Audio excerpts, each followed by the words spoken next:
All right, dudes, today is challenging. Jesus is literally saying that the way you treat other people is the way that you are literally treating him.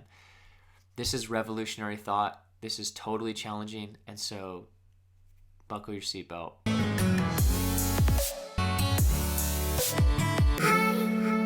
Hey, what's up, everybody? Welcome to Bible Time. Craig here. Glad to be with you. It's a hoodie kind of morning for me. Got the fire on. Fall is in full effect. Still recovering from this presidential debate last night, but we won't talk about that because we're not here for politics. We're not here for social issues. We're here, well, we are in a sense, but what we're here for primarily is for relationship with God, and that this relationship with Jesus would actually affect the way that we think about social issues, affect the way we think about politics, affect the way that we think about our friends and our family and love and what we say and everything. So, this is why I start my morning with Jesus, because he is the foundation, the rock, the anchor that gives direction to everything else that we're facing in this life. And so, the primary purpose of Bible Time is to seek him, to know him, to let him develop our soul and our mind and our spirit and what we say and what we do, because left to ourselves, we're doomed. Just my opinion.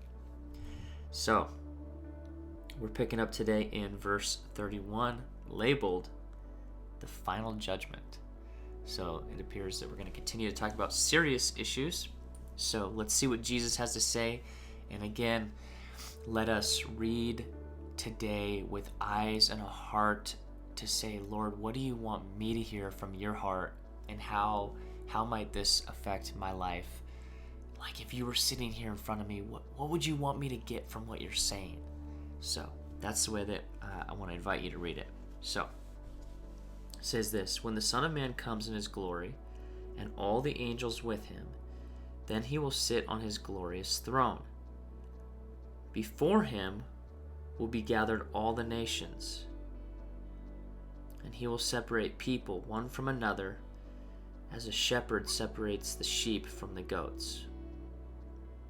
And he will place the sheep on his right and the goats on his left.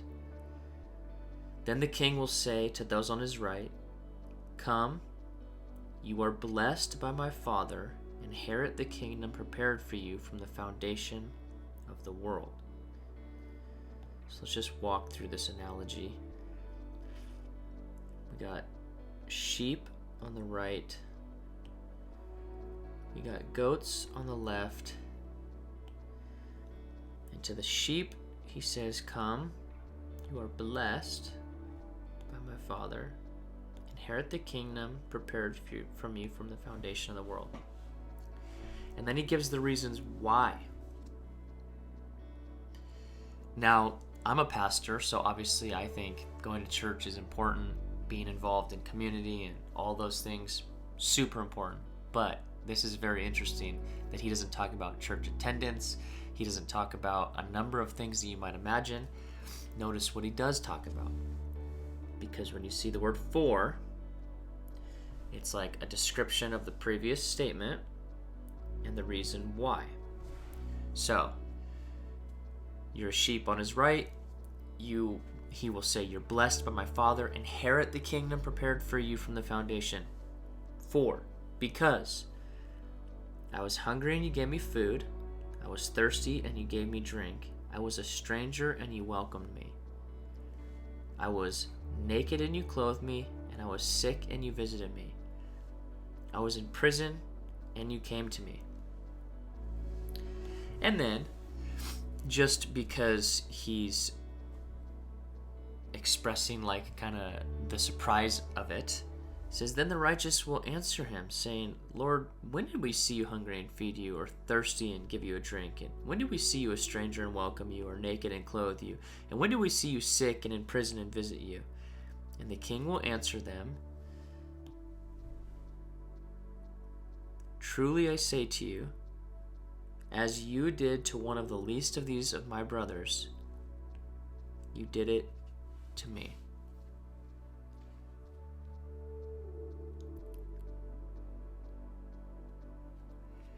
So if you're like looking for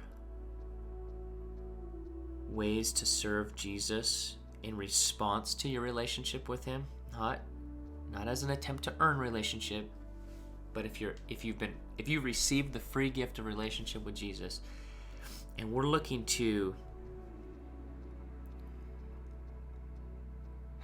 what would the word be? We're looking to walk in that in an appropriate way that he would desire. These are pretty good ministry instructions right here. If you're looking for a ministry, feed people, give people water, welcome strangers, clothe the naked. That's an interesting one. I hope that there's not so much of that ministry that's needed right now, but yeah. Visit the sick and be with people in prison. Man, that's challenging. How much of these do I actually do?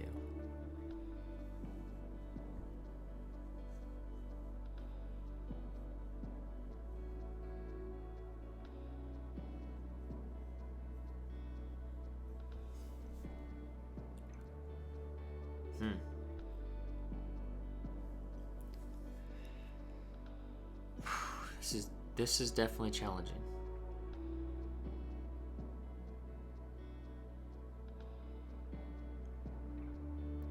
Not to mention this line. That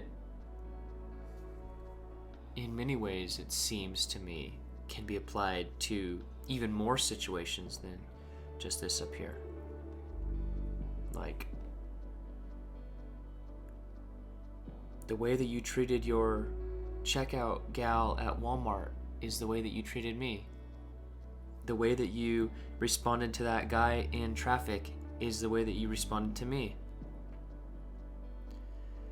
What you said to that telecaller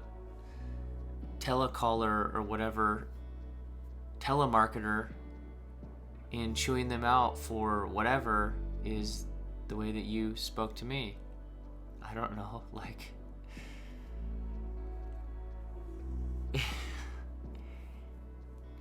like, it's this weird concept that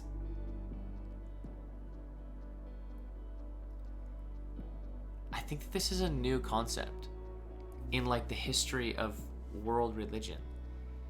I mean, it seems like Jesus already brought this new thought that the most important thing is to love God and love people. And that seems to be like a new revelation when it comes to deity worship on the historical, like, global stage. I think, like, to date, when he was on the earth, like, the general thought would be, whatever you're doing for your God, whoever your God was, you're doing it for them. You're serving them, you're bowing down to them, you're worshiping them, you're whatever. It's between you and them. Or as a community, between the community and them.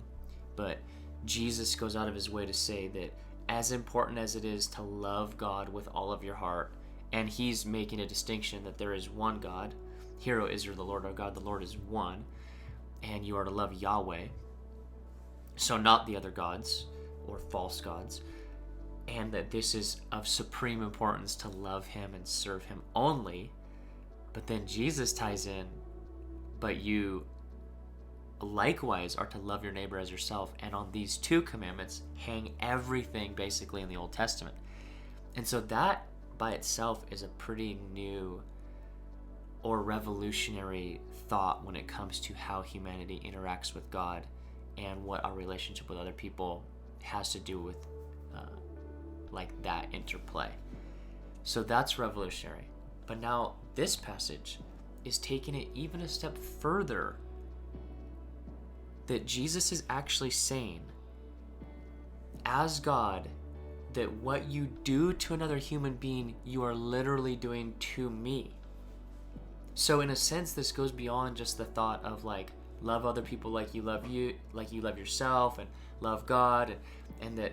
But no. Now he's saying that actually, as God, I might literally be in the place of that other person, and how you love them, or how you hate them, or how you respond to them, and how you treat them is like you literally treating me that way. This is revolutionary. And challenging. Just makes me think, like, how many times have I just got mad at that customer service representative when it's not even their fault, whatever happened, it's like because of the policies of this big organization, but like I'm talking to this one person that they're just doing their job, and I'm frustrated. Or the way that I treat that person on the side of the street, or don't treat them for that matter. The hungry, the thirsty, the strangers. How do I treat strangers? Man, isn't that a subject for this culture right now? How are you treating those that you don't know, that don't look like you?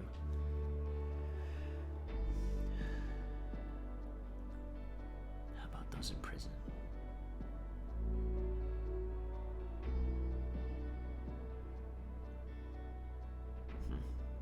I'm challenged. I don't know about you. He continues his thought.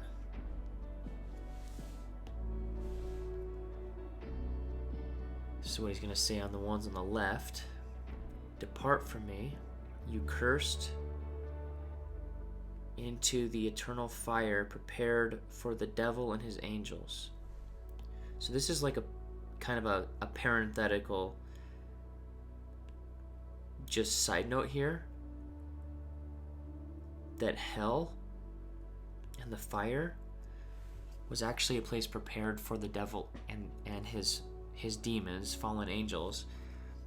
That theologically speaking, it wasn't a place that God desired humans to go. It was created for these rebellious angels, these rebellious members of the divine council. It was created for them, but after the fall of man, humanity choosing to turn from God and in a sense turn to the evil one, then God's like, okay, well, if you're not going to turn to me, I'm going to let you go where those guys are going too, which is destruction. Serious stuff. But anyway, the reason that they're going to be departed from him is, for I was hungry and you gave me no food. I was thirsty and you gave me no drink. I was a stranger and you did not welcome me in. Naked and you did not clothe me. Sick and in prison and you did not visit me. And then they will answer, Lord, when did we see you hungry or thirsty or stranger or sick or in prison and did not minister to you? And he will answer them saying, truly I say to you, as you did not do for one of the least of these, you did not do for me. And these will go away into eternal punishment, but the righteous into eternal life.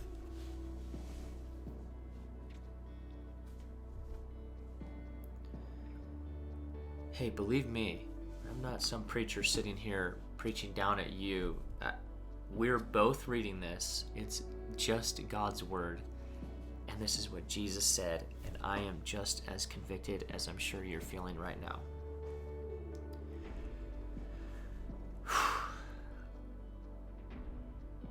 Sitting here rethinking, like, man, do I need to physically in person sign up for prison ministry?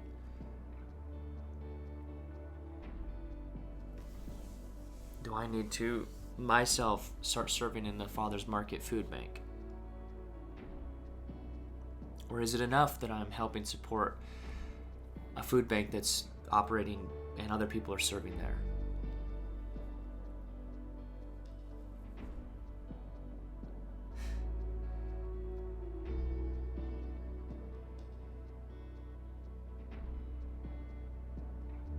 Well,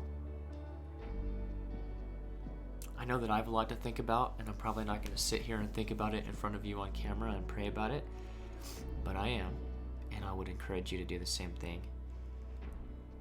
Forget me. Forget this video. What if I wasn't here? If your pastor, your preacher wasn't there, some teacher wasn't there, and it was just you opening this book and reading the words of Jesus, if you're a follower of him and you just simply read this, what is your conclusion going to be? If you are literally reading this and you said, Lord, what do you want me to hear from this? What do you think he's going to say? Is he going to say like, well, isn't it pretty clear? Or so, man, I think that we all need to spend some time praying about this and then acting on whatever he tells us to do. Lord, give us courage to do that, to listen to you and to obey, and to serve the least of these. I'll see you again tomorrow in chapter 26.